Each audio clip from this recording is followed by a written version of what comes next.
All right. Hello, everybody. My name is Mohammad Ziny. I'm a second-year law student, and I'm in the University of Minnesota Tax Clinic. I'm really happy to be presenting to Prepare and Prosper today on what to do if you have not filed your taxes in years, 5 years, 10 years. We're going to cover that today. So what usually happens when you don't file your return by the due date, which is April 15th, unless April 15th falls on a weekend, then it gets pushed back to the Monday, is that the IRS files a return for you. It's called a substitution for return, and that usually happens at some point after the return is due.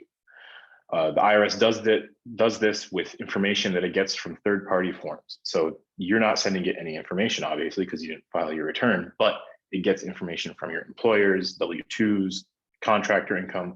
Also, if you have debt canceled, there will be a 1099 sent to the IRS. So they'll know. The important thing here is, though, that a substitution for return will not factor in some of the deductions, exemptions, and credits that can take you from owing money to the IRS to getting a pretty big refund. For example, when the IRS files a substitute return for you, it's either going to file for you as single or married filing separately. So you're not going to get the benefit of the head of household standard deduction, and that could end up in you owing money when you really should be getting a refund. Same thing with tax credits, whatnot.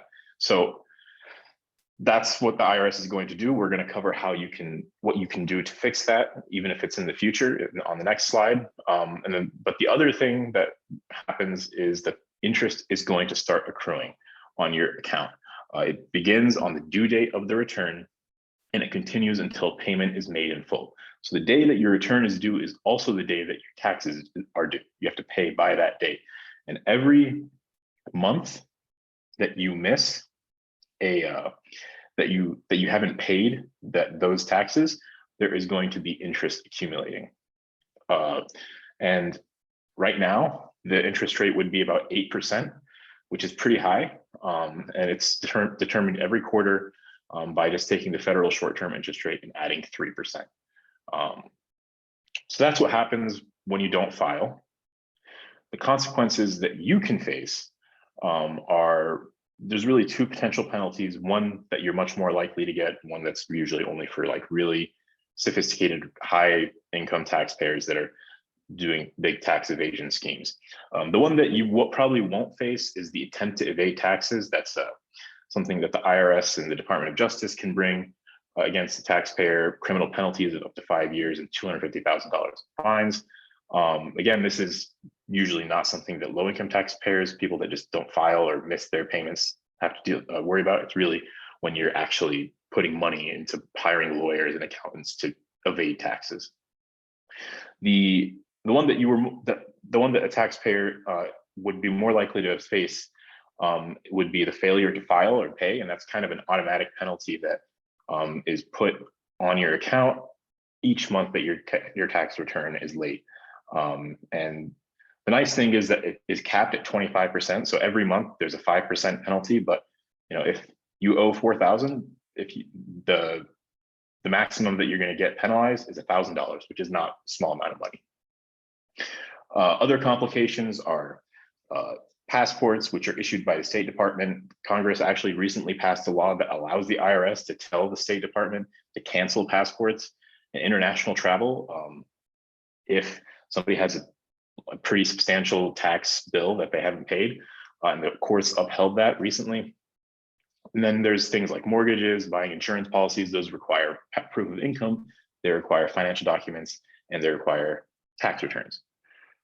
So number one, biggest thing that you should do if you find yourself in this position is file all the missing returns. This is going to allow you to get the right deduction. So if you are head of household, you're not getting just the standard deduction, which is a lot less in terms of what amount of income that is taxed, what amount of your income that is taxed. You can also get the child tax credit. You can get the earned income tax credit. You can take yourself from, even though it's a very old tax bill, you can take yourself from owing money to actually potentially even getting a refund.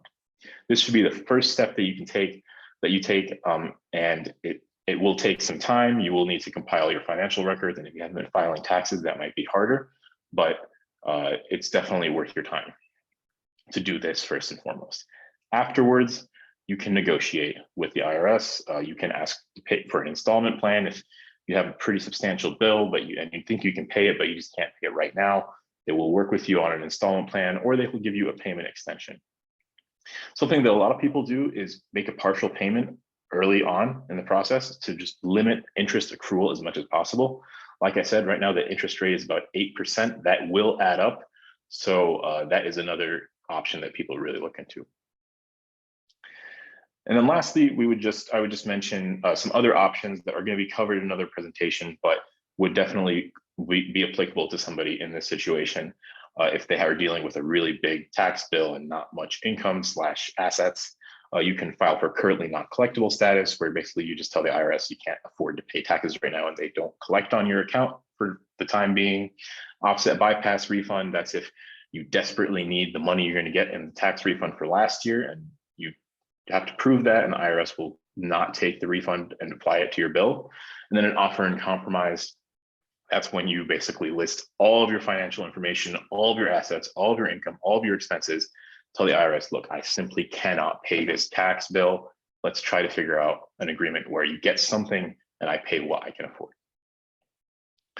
So that's pretty much it on what you should do if you find yourself in this situation. Remember, you can always go back and file missing tax returns, get yourself the benefit of deductions, exemptions, and credits. And then there are options you can take. The last thing I would mention is how to contact our tax clinic, the Ronald M. Mankoff Tax Clinic at the University of Minnesota Law School. Our intake line is 612-625-5515. That is open from 9 a.m. to 4:30 p.m. 5 days a week. And our offices are located in the law school on the West Bank of the Minnesota campus, room 190 in Walter Mondale Hall. So thank you so much for listening, and appreciate the opportunity to have offered any help.